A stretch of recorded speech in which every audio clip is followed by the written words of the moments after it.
அன்பர்களே, ஆண்டவராகிய இயேசு கிறிஸ்துவின் நாமத்தில் உங்களுக்கு மனம் நிறைந்த வாழ்த்துக்களை தெரிவித்துக் கொண்டு சத்திய வசனம் திருமறை பாட நிகழ்ச்சிக்கு உங்களை அன்போடு அழைக்கிறோம். சத்திய வசனம், இது தேவனின் வசனம். நாம் சோர்ந்து போகையில் கரம் கொடுக்கும் நம் தேவனின் வசனம், நம் தேவனின் வசனம். பிரியமானவர்களே, சத்திய வசன வானொலி ஊழியத்தின் மூலமாக வெளியிடப்படுகிற இந்த ஒலிநாடாவுக்காக கர்த்தரை நான் தோத்திருக்கிறேன்.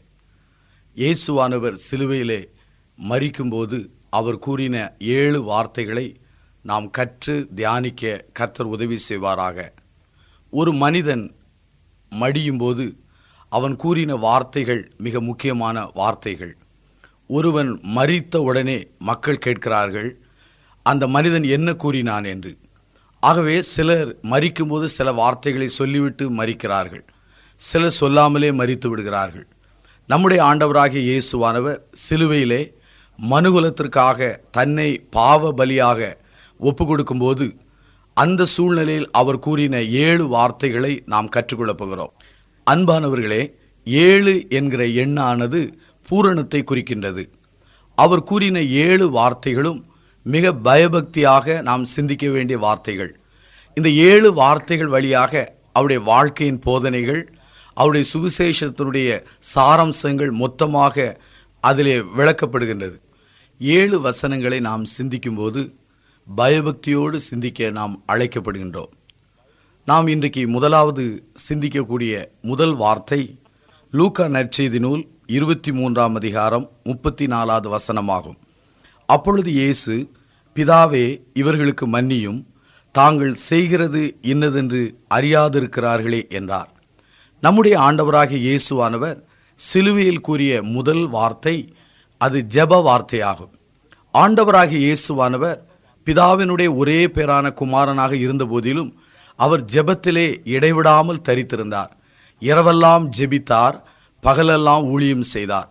எந்த சமயத்திலும் பிதாவோடு அவர் இறைவேண்டலுக்கு மிக முக்கியத்துவம் கொடுத்திருந்தார். அவருடைய முதல் வார்த்தையே ஜெப வார்த்தை. யாருக்காக ஜெபிக்கிறார்? தனக்காக அல்ல, பிறருக்காக. தன்னை சிலுவையில் அடித்த மக்களுக்காக, தன்னை சிலுவையில் ஒப்பு கொடுத்த மக்களுக்காக அவர் பிரார்த்தனை செய்கிறார். ஆண்டவராகிய இயேசுவானவர் இந்த முதல் வார்த்தையிலே அவர் தான் சொன்னதை நிறைவேற்றினார். இன்றைக்கு பல வகையான மக்கள் வாழ்கின்றார்கள். சொல்லுவார்கள், செய்ய மாட்டார்கள். ஆனால் ஆண்டவர் எதை போதித்தாரோ அதை சாதனையாக்கி காட்டினார். அருமையான சகோதரனே, சகோதரியே, வாழ்க்கையிலே நாம் சொல்லுகிற எதையும் செய்யாமல் போய்விடுகின்றோம். ஆனால் ஆண்டவர் எதை போதித்தாரோ, எதை பிரசங்கித்தாரோ, எதை கற்றுக் கொடுத்தாரோ, எதை ஆலோசனையாக சொன்னாரோ அவைகளை முழுவதும் தன் வாழ்க்கையிலே நிறைவேற்றி காண்பித்தார். அவர் என்ன சொன்னார்? உன்னுடைய ஒரு கன்னத்தில் அடித்தால் மறுகன்னத்தை திரும்பி காண்பி என்று சொன்னார். உன் சத்துக்களுக்காக வேண்டுதல் செய்யுங்கள் என்று சொன்னார். உங்களை நிந்திக்கிறவர்களுக்காக பிரார்த்தனை செய்யுங்கள் என்று சொன்னார். அதைத்தான் சிலுவையினுடைய உச்சகட்ட துயரத்தின் மத்தியிலும் தன்னுடைய எதிரிகளுக்காக அவர் மிக ஊக்கத்தோடு ஜெபம் செய்கிறார். அவர் இந்த ஜெபத்தை ஏறெடுப்பதற்குரிய காரணத்தை சொல்கிறார். ஆண்டவராகிய இயேசு கிறிஸ்து பண்ணின ஜெபங்களில் காரணத்தை சொல்லி பண்ணின ஜெபம் இதுதான். அவர் என்ன காரணத்தை சொல்லி ஜெபிக்கிறார் என்றார், பிதாவே, இவர்கள் தாங்கள் செய்கிறது இன்னதென்று அறியாமல் செய்கிறார்களே என்று சொல்லி பிரார்த்தனை செய்தார். ஒரு அருமையான தாய்க்கு ஒரு மகன் இருந்தான். குறும்புகார பிள்ளையாண்டான். அடிக்கடி அநேக மீறுதல்களை செய்வான், கலகங்களை உண்டு பண்ணுவான். ஒரு நாள் அவனுடைய தெருவழியாய் சென்று கொண்டிருக்கிற வாகனங்கள் மேல் முழு வீச்சோடு கல்லெறிந்தான். வாகனங்களுடைய கண்ணாடிகளெல்லாம் சிதறி உடைந்து போயின. உடனே அவனை பிடித்து காவல் நிலையத்தில் கொண்டு போய் வைத்தார்கள். தாய் அதை கேள்விப்பட்டார். ஓடி வந்தால் காவல் நிலையத்திற்கு வந்து காவல் நிலைய அதிகாரியின் காலிலே விழுந்து, ஐயா, தெரியாமல் செய்து விட்டான், அறியாமல் செய்து விட்டான் என்று கெஞ்சினாள். அதே வண்ணமாகத்தான் ஆண்டவர் அறியாமல் செய்திருக்கிறார்களே என்று சொல்லி புலம்புகிறார். இவர்கள் அறியாமையில் செய்தது ஒரு பக்க உண்மையாகும். ஏனென்றால் யூதர்கள், யூத தலைவர்கள் நீதியை குறித்து தவறாக புரிந்து கொண்டதினாலே ஆண்டவரை சிலுவையிலே அடிப்பதற்கு அவர்கள் ஒப்புவித்தார்கள். இது நீதியை சார்ந்த அறியாமையாகும். ரோமர்கள் சூழ்நிலையை தவறாக புரிந்து கொண்டதினாலே, அங்கே தவறாய் புரிந்து கொண்டதினாலே ஆண்டவரை அறியாமைக்கு ஒப்பு கொடுத்தார்கள். ஆகவேதான் ஆண்டவர் அறியாமல் செய்தார்களே என்று ஒரு தாய் கெஞ்சுவது போல அவர் கெஞ்சுகிறார். அருமையான என் சகோதரனே, சகோதரியே, இந்த முதல் வார்த்தையிலே நாம் கற்றுக்கொள்ளுகிற போதனை என்னவென்றால், ஆண்டவர் மன்னிக்க சித்தம் உள்ளவர், மன்னிப்பின் சிந்தையிலே நிறைந்தவர். அவரை பின்பற்றுகிற நானும் நீங்களும் மன்னிப்பின் சிந்தையிலே நடப்பதற்கு தூண்டப்படுகிறோம். ஆண்டவராகிய இயேசுவின் சீடனாகிய பேதுரு ஆண்டவரிடத்தில் கேட்கிறான், ஆண்டவரே, என் சகோதரன் எனக்கு விரோதமாய் குற்றம் செய்தால் அவனை 7 முறை மன்னிக்கலாமா என்றான். பாரம்பரியத்தின்படி ஒருவன் குற்றம் செய்தால் 3 முறை மன்னிப்பார்கள். இவன் சொல்லுகிறான், நான் உம்முடைய சீடன், ஆகவே 7 முறை மன்னிக்கலாமா என்று கேட்டான். ஆண்டவர் சொன்னார், 7 முறை அல்ல, 770 முறை என்று சொன்னார். 770 முறை என்றால் பொருள் என்ன? அதனுடைய ஆங்கில பதத்தின் உடைய நோக்கம் என்ன? அன்லிமிட்டட் ஃபர்கிவ்னஸ், எல்லையில்லாத அளவு வரைந்தும் மன்னித்து கொண்டே இருக்க வேண்டும் என்கிற அந்த பொருளுக்கு தான் 770 முறை என்று சொல்வார்கள். ஆண்டவர் நம்மை எத்தனை முறை மன்னித்தார்? எண்ணிக்கைக்கு எல்லையில்லாத அளவுக்கு மன்னித்தார். அதே போல நாமும் மற்றவர்களை மன்னிக்க அழைக்கப்படுகிறோம். அன்னை தெரசாள் ஒரு முறை வெள்ளை அங்கி உடுத்தியவளாக ஒரு குளத்து அண்டையிலே நடந்து கொண்டு போனாள். அங்கே ஒரு மனிதன் துணி துவைத்து கொண்டிருந்தான். அன்னை தெரசாள் வருவதை அவன் காணவில்லை. அழுக்கு துணியை தண்ணீரிலே தோய்த்து கல்லிலே அடித்து கொண்டிருந்தான். அந்த அழுக்கு துணியில் வந்த தண்ணீர்கள் அன்னை தெரசாளுடைய வெள்ளை அங்கியிலே பட்டு அதை கரைபிடித்து விட்டன. இதை கண்டவுடனே அன்னை தெரசாள் வெகுண்டு எழுந்தாள். நேராக துணி துவைக்கிற மனிதனை திட்டினாள், பயங்கரமாக திட்டினாள். அவன் மன்னிப்பு கேட்டான், மன்னிப்பை கொடாமல் கசந்து திட்டினாள். வீட்டுக்கு சென்றாள் அன்னை தெரசாள் அம்மையார். அவர்கள் பாடினார்கள், ஜெபம் செய்தார்கள், ஆண்டவரை ஆராதித்தார்கள். ஆனால் ஆராதனை, ஜெபத்திலே, பாடலிலே தேவ பிரசனம் இல்லாத ஒரு வெறுமையை அவர்கள் புரிந்து கொண்டார்கள். உடனே ஆவியானவர் அவருடைய மனசாட்சியின் வழியாக பேசினார். மகளே, நான் நடந்து சென்ற பாதை மன்னிப்பின் பாதை, நீ அதை செய்தாயா என்று கேட்டார். அப்பொழுதுதான் அவருடைய மனக்கண்களிலே அன்றைக்கு நடந்த சம்பவம் ஞாபகத்தில் வந்தது. காலையிலே மறுபடியும் தூய வெள்ளை ஆடை உடுத்தினவளாக அந்த குளத்தண்டையிலே சென்றாள். அதே மனிதன் தான் செய்த பழக்கத்தின்படியே அழுக்கு துணிகளை துவைத்து கொண்டிருந்தான். அன்னை தெரசாள் மெதுவாய் போகிறாள். போனவள் அந்த பெண், அந்த அடியான் தன்னை காணாத அளவுக்கு அவள் நின்று கொண்டாள். அந்த மனிதனும் இவளை பார்த்ததில்லை. அழுக்கு துணியை தண்ணீரில் நனைத்து துவைக்கிறான். மறுபடி அந்த அழுக்கு தண்ணீர், அந்த நீர் தவளைகள் அவளுடைய வெள்ளை அங்கியிலே பட்டு கரைப்பட்டது. அழுக்கு துணியை அலசி விட்டு கரைக்கு போடும்போது அவன் ஏறிட்டு பார்க்கிறான். அன்னை தெரசா நிற்கிறாள். அவளுடைய உடையெல்லாம் கரைப்பட்டிருக்கிறது. இவன் பயந்து மறுபடி நடுங்கி அவளுடைய ஓடுகிறான். ஆனா அன்னை தெரசாளோ அவனுக்கு முன்பாக முழங்கால் படியிட்டு தான் முன்பு செய்த தவறை மன்னிக்கும்படி கெஞ்சி அவனோடு ஒப்புரவாகினாள். அருமையான சகோதரனே, சகோதரியே, பாருங்கள், இதுதான் கிறிஸ்துவின் மன்னிப்பின் சிந்தை. ஆகவே மன்னிக்க விரும்பும் ஆண்டவர், மன்னிப்பை கொடுக்கும் ஆண்டவர், மன்னிப்புக்காக ஜெபம் பண்ணுகிற ஆண்டவர், மன்னிப்புக்காக தண்ணியை கொடுத்த ஆண்டவர், நாமும் கூட நம்முடைய வாழ்க்கையிலே நம்முடைய விரோதிகள், நம்மை கசக்க செய்தவர்கள், நம்முடைய வாய்ப்புகளை பறித்து கொண்டவர்கள், நமக்கு விரோதமாக சதி தீட்டினவர்கள், நம்மை நிந்தித்தவர்கள், குறை சொன்னவர்கள், இப்படிப்பட்டவர்களை மனதார மன்னிக்க அழைக்கிறார். இந்த உலகத்திலே மன்னிக்க விரும்புகிறார்கள் மக்கள், ஆனால் மறக்க விரும்புவதில்லை. ஆனால் ஆண்டவர் என்ன செய்கிறார்? உன் பாவங்களையும் என் பாவங்களையும் மன்னித்து அதை சமுத்திரத்தின் ஆழத்திலே போட்டு விடுகிறார். அதனுடைய பொருள் என்ன? மன்னிப்பது மாத்திரமல்ல, மறந்து விடுகிறார். அருமையான சகோதரனே, சகோதரியே, முதல் வார்த்தையை கேட்கிற நாம் மன்னிக்கவும் மறக்கவும் ஆண்டவரிடத்திலே ஒத்தாசைக்காக கெஞ்சுவோம். அன்பானவர்களே, கிறிஸ்து சிலுவையில் கூறின 2வது வார்த்தையை நாம் தொடர்ந்து கற்றுக்கொள்ளப் போகிறோம். லூக்கா நற்செய்தி நூல் 23ஆம் அதிகாரம் 43வது வசனம். இன்றைக்கு நீ என்னுடனே கூட பரதீசில் இருப்பாய் என்று மெய்யாகவே உனக்கு சொல்லுகிறேன் என்றார். ஆண்டவராகிய இயேசு கிறிஸ்து தன் விரோதிகளுக்காக ஜெபித்ததை கேட்டுக்கொண்டிருந்த இந்த கள்ளன் அவன் ஆண்டவரிடத்திலே ஒரு பிரார்த்தனை செய்கிறான். அருமையானவர்களே, 2 கள்ளர்கள் ஆண்டவரின் வலது பக்கத்திலும் இடது பக்கத்துமாக அறையப்படுகிறார்கள். அதிலே ஒரு கள்ளன் ஆண்டவரை குறித்து பகடி கேலி செய்தான். நீர் மேசியாவானால் எங்களையும் ரட்சித்துக் கொள்ளும் என்று சொல்லி அவரை கேலி செய்து தூஷித்தான். ஆனால் இன்னொரு கள்ளன் என்ன செய்கிறான்? நாமோ நம்முடைய தவறுகளினாலே தண்டிக்கப்பட்டிருக்கிறோம், ஆனால் இவரோ வேறு எந்த தவறையும் செய்யவில்லையே, தகாத ஒன்று செய்யவில்லையே என்று சொல்லி தன்னுடன் அறையப்பட்ட அந்த கள்ளனை கடிந்து கொண்டு ஆண்டவரை நோக்கி ஒரு பிரார்த்தனை செய்கிறார். ஆண்டவரே, உம்முடைய ராஜ்யத்தில் வரும்போது என்னை நினைத்தருளும் என்றார். வாழ்க்கையிலே இந்த கள்ளன் செய்த ஒரு ஜெபத்திற்கு பதிலாகத்தான் ஆண்டவர் 2வது மொழியை சொல்கிறார். 2வது வார்த்தை என்ன? இன்றைக்கு நீ என்னுடனே கூட பரதேசில் இருப்பாய் என்று மெய்யாகவே உனக்கு சொல்லுகிறேன் என்றார். அருமையானவர்களே, இதிலே வலது பக்கத்து கள்ளன் மனம் திரும்பினானா, இடது பக்கத்து கள்ளன் மனம் திரும்பினானா என்பது நமக்கு தெரியாது. 2 கள்ளனிலே ஒருவன் மனம் திரும்பினான், ஒருவன் ஆண்டவரை தூஷிக்க ஆரம்பித்தான். மனம் திரும்பின கள்ளனுடைய நிலைமை என்ன? அவனுடைய வாழ்க்கையிலே முதலாவதாக உணர்ந்து கொண்டான். தன்னை குறித்து அவனுக்கு ஒரு உணர்வு இருந்தது. லூக்கா 23:41 பாருங்கள். நாமோ நியாயப்படி தண்டிக்கப்படுகிறோம். தன்னுடைய தவறுகளுக்காக, தன்னுடைய பாவங்களுக்காக, தன்னுடைய அக்கிரமங்களுக்காக கிடைத்த தண்டனை தான் சிலுவை மரணம் என்பதை அவன் ஒத்துக்கொள்ளுகிறான். ஆனால் கிறிஸ்துவை குறித்து அவனுக்கு ஒரு உணர்வு வருகிறது. அவர் தகாத ஒன்றையும் செய்யாதவர், நீதியானவர், நேர்மையானவர், பரிசுத்தர் அவர் என்று புரிந்து கொண்டு அவரை குறித்த ஒரு உணர்விலே வளர்கிறான். ஆகவே இந்த மனம் திரும்பின கள்ளன் இந்த பெரிய ஸ்லாக்கியத்தை பெற்றுக்கொண்டதற்கு காரணம் என்ன? தன்னை குறித்த உணர்வு, கிறிஸ்துவை குறித்த ஒரு அறிவை அவன் அடைந்தான். அடைந்தது மாத்திரமல்லாமல் ஆண்டவரிடத்திலே கெஞ்சுகிறான். உம்முடைய ராஜ்யத்தில் வரும்போது என்னை நினைத்தருளும் என்று சொன்னான்.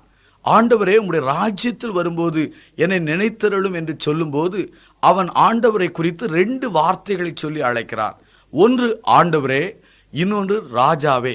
ராஜா என்கிற வார்த்தை நேரடியாய் வராவிட்டாலும் உம்முடைய ராஜ்யம் என்று சொல்லுகிறது மூலம் இயேசுவை அவன் ராஜாவாக அங்கீகரிக்கிறான். இயேசுவனுடைய சிலுவையிலே யூதர்களின் ராஜா என்று எழுதப்பட்டு பரியாசத்துக்காக வைக்கப்பட்டது. இந்த கூட இருந்த கள்ளனும் நீர் மேசியாவென்றால் எங்களை ரட்சித்தருளும் என்று பரிகாசம் பண்ணினான்.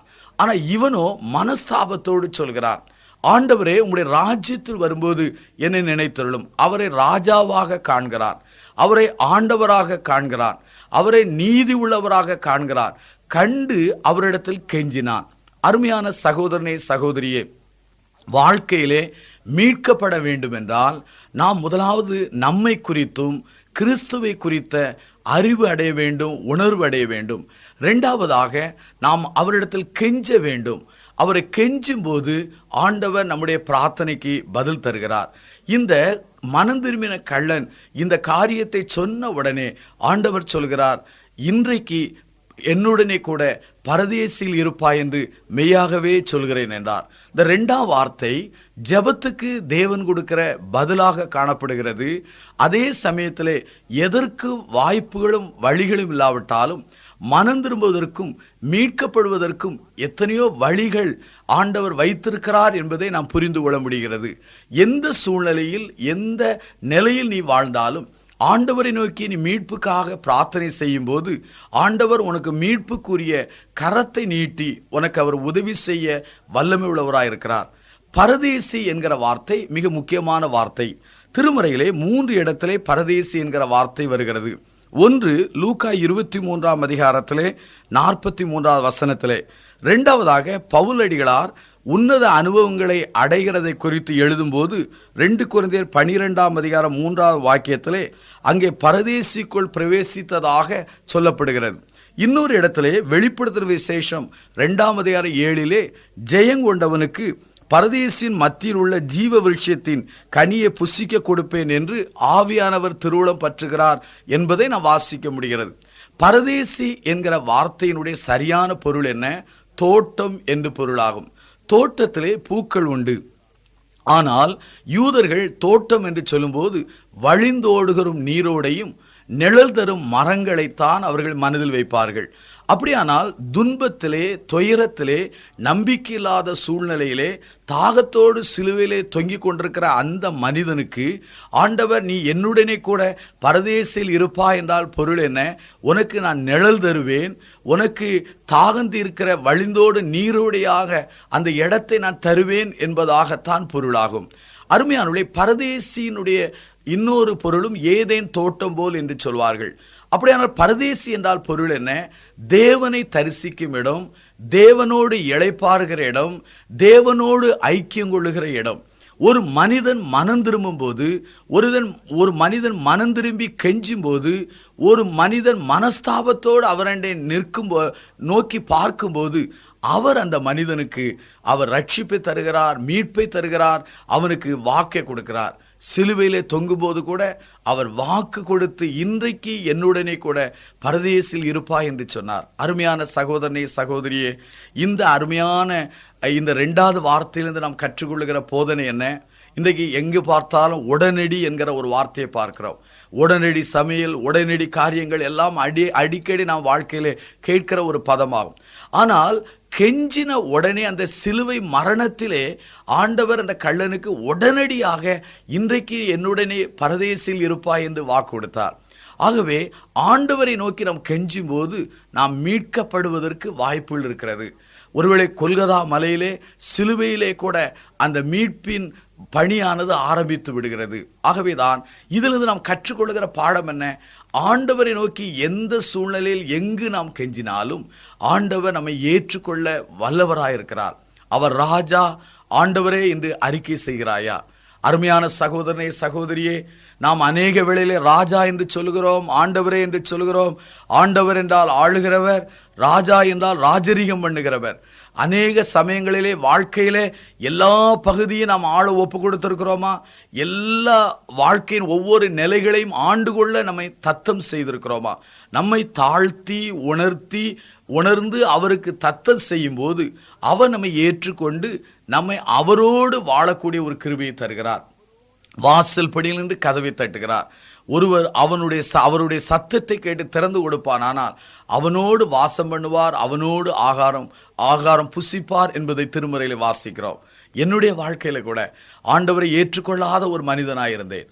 ஆனால் ஒரு நாள் ஆண்டவரை நான் அறிந்து கொண்ட போது, ஆண்டவருடைய மீட்பை நான் புரிந்து கொண்ட போது, மனங்கசந்து என்னை தாழ்த்தி நான் என்னை அர்ப்பணித்தேன். அர்ப்பணித்த போது ஆண்டவர் என்னை ஏற்றுக்கொண்டு தம்முடைய ரட்சிப்பின் நிச்சயத்தை எனக்கு தந்தார். ஒருவேளை வேத வசனத்தில் என்ன சொல்லப்படுகிறது? நற்கிரிகளினாலே நீ மீட்கப்பட முடியாது, நீ மீட்கப்படுவது கிருபையினாலும் விசுவாசத்தினால்தான். ஆகவே சகோதரனே, சகோதரியே, உன்னுடைய நல்ல வாழ்வினாலே, நல்ல செய்களினாலே, நல்ல அறவழி கோட்பாடுகளினாலே நீ மீட்கப்பட முடியாது. தெய்வமாகிய இயேசுவானவர் உனக்கு தந்திருக்கிற அருட்கொடையாக அந்த விசுவாசத்தின் மூலமாகவும் அவர் உனக்கு தந்திருக்கிற கிருபையின் மூலமாகத்தான் மீட்கப்பட முடியுமே தவிர நம்முடைய நற்கிரியினால் அல்ல.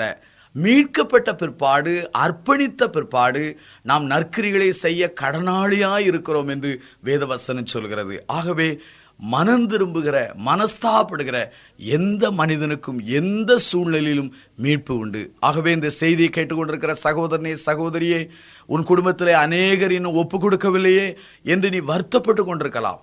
அல்லது உன்னுடைய வாழ்க்கையில இன்னும் நீ ஆண்டவருக்கு தத்தம் செய்யாத ஒரு நிலை என்று நீ உணர்ந்து கொண்டிருக்கலாம். கல்வாரி காட்சியை உணரும் போது, உனக்காக பட்ட பாடுகளை நீ எண்ணி தியானிக்கும் போது உன் உள்ளத்திலே உணர்வு வந்து ஆவியானவர் உன்னை உணர்த்துவாரானால் இந்த நாளிலே நீ ஆண்டவருக்கு அர்ப்பணி. ஆண்டவர் இந்த கள்ளனுக்கு கொடுத்த அதே கிருபையை தந்து தம்மோடு வாழக்கூடிய கிருபையை உனக்கு நிச்சயமாக தருவார். அன்பானவர்களே, முதல் வார்த்தையிலே மன்னிப்பின் சிந்தையை கற்றுக்கொண்டோம். 2வது வார்த்தையிலே ஏற்றுக்கொள்ளும் சிந்தையை நாம் கற்றுக்கொண்டோம். 3வது வார்த்தையை நாம் கற்றுக்கொள்ளப் போகிறோம். யோவான் நற்செய்தி நூல் 19ஆம் அதிகாரம் 26-27 வாசிக்கும் போது, இயேசு தம்முடைய தாயையும் அருகே நின்ற தமக்கு அன்பாயிருந்த சீடனையும் கண்டு தம்முடைய தாயை நோக்கி, ஸ்திரியே, அதோ உன் மகன் என்றார். பின்பு அந்த சீடனை நோக்கி, அதோ உன் தாய் என்றார். அந்நேரம் முதல் அந்த சீடன் அவனை தன்னிடமாய் ஏற்றுக்கொண்டான் என்று வேதத்திலே வாசிக்கிறோம். சிலுவை அடையிலே அநேக மக்கள் நின்று கொண்டிருக்கிறார்கள். தூஷித்தவர்கள், அவரை அடிக்கும்படி ஒப்பு கொடுத்தவர்கள், அந்த மரண தண்டனையை நிறைவேற்றின ரோம அதிகாரிகள், இயேசுவை பின்பற்றின அநேக பெண்கள், இவர்களெல்லாம் நின்று கொண்டிருக்கும் போது ஆண்டவருடைய சிலுவையின் அடியிலே ஆண்டவருக்கு பிரியமான யோவான் நின்று கொண்டிருக்கிறான். சீடன், ஆண்டவரை பெற்றெடுத்த தாய் நின்று கொண்டிருக்கிறாள். ஆண்டவராகிய இயேசுவானவர் முதல் 2 வார்த்தைகளை சொன்ன பிற்பாடு அந்த 2 பேரையும் கவனித்து பார்க்கிறார். இந்த கால சூழ்நிலையில் அநேகருடைய வாழ்க்கையிலே பக்தி உண்டு, ஆனா அதே சமயத்திலே சமய பணி அவர்கள் செய்வது உண்டு. ஆனா சமுதாயத்திலே எந்த பணியும் அவர்கள் செய்வதில்லை. ஆனா சிலரோ சமுதாய பணியை அதிகமாய் செய்வதுண்டு. ஆண்டவருக்கு அர்ப்பணம் செய்யாத ஒரு வாழ்க்கை வாழ்ந்து விடுகிறார்கள். ஆனா நம்மை பொறுத்தவரையிலே திருமறையின் புரிந்து கொள்வதன்படி நாம் ஆண்டவருக்கு அர்ப்பணமும் செய்ய வேண்டும். அதே சமயத்திலே சமுதாயத்திலே குடும்பத்திலே நாம் செய்ய வேண்டிய எல்லா கடமைகளையும் செய்ய நாம் அழைக்கப்படுகிறோம். ஆண்டவராகிய இயேசுவானவர் மரியாளுக்கு முதல் குமாரன். ஆகவே முதல் மகன் செய்ய வேண்டிய கடமைகள் ஏராளம் உண்டு. ஆதரவற்று இருக்கிற தன்னுடைய தாய்க்கு ஏதாவது ஒன்றை செய்ய அவர் விரும்பினார். அருமையான சகோதரனே, சகோதரியே, இன்றைக்கு அநேக குடும்பங்களை நாம் பார்க்கிற ஒரு அவல நிலை என்னவென்றால், பிள்ளைகளுக்காக பெற்றோர்கள் வாழ்க்கையை இழக்கிறார்கள்.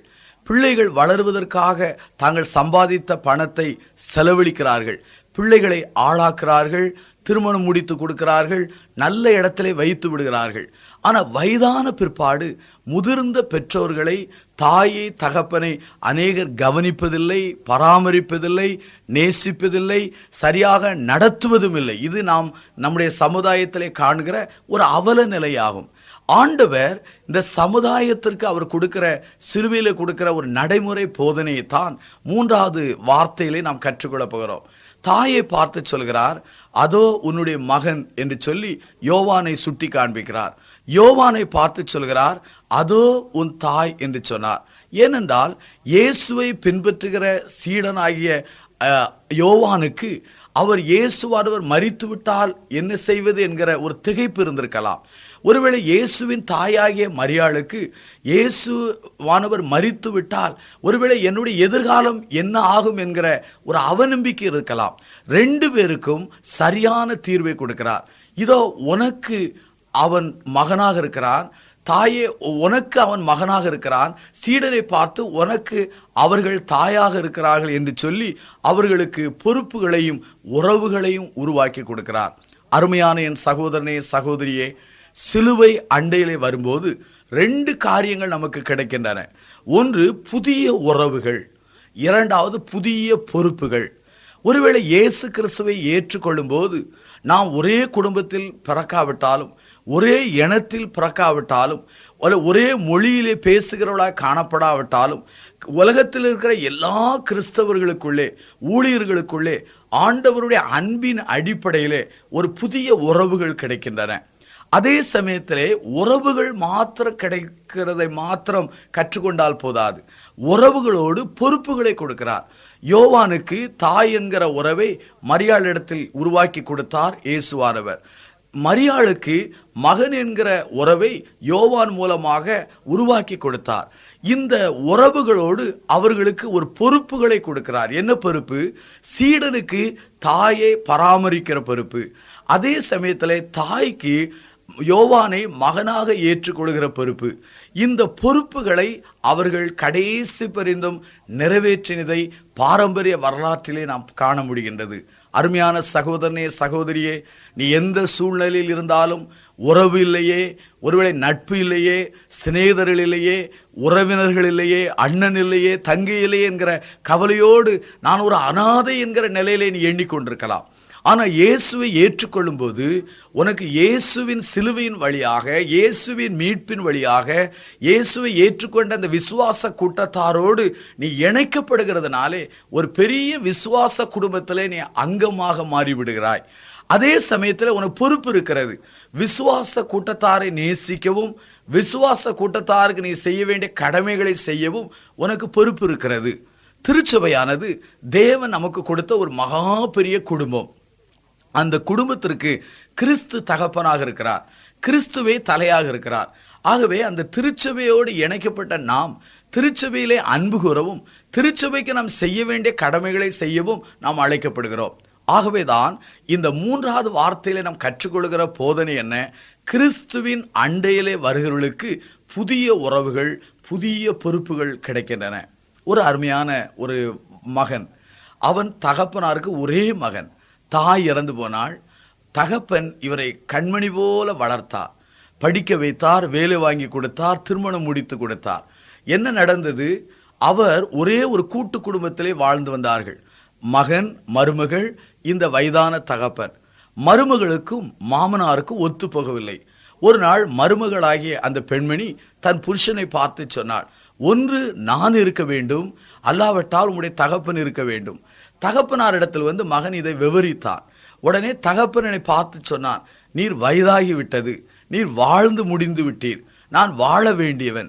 ஆகவே புரிந்து கொள்ளுங்கள், உங்களை ஒரு வயதானவர்கள் தங்குகிற இல்லத்தில் கொண்டு சேர்த்து விடுகிறேன் என்று சொல்லி அவரிடத்தில் அறிவிப்பு விடுத்தார். தகப்பனும் பரந்த மனது உள்ளவன், அதை ஏற்றுக்கொண்டார்.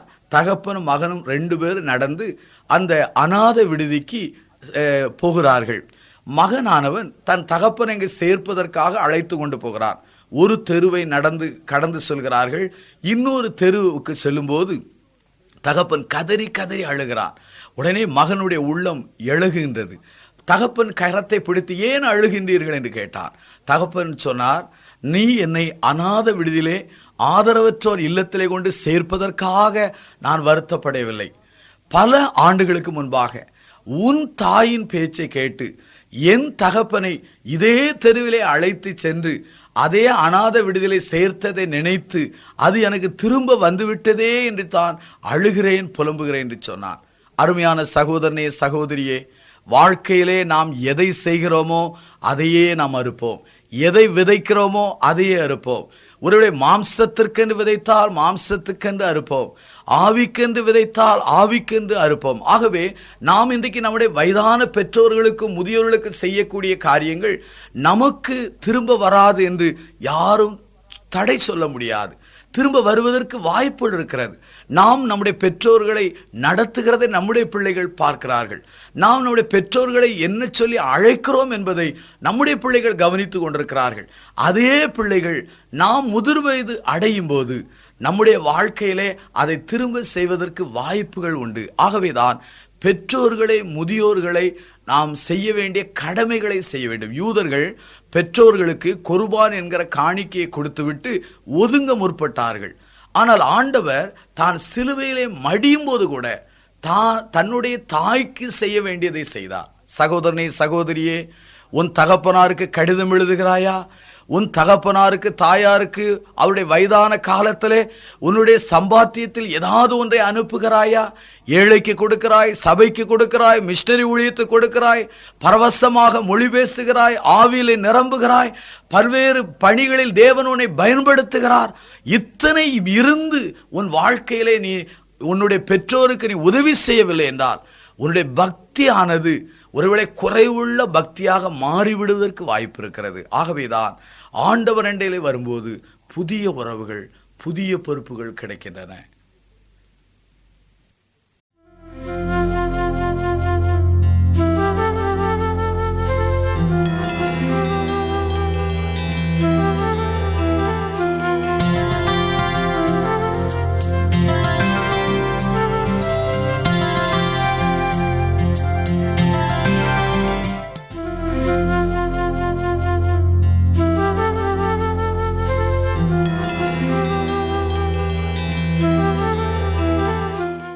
எமது முகவரி சத்திய வசனம், தபால் பெட்டி எண் 55, 9 வெங்கட்ராமன் தெரு, சின்ன சொக்கிக்குளம், மதுரை 625002.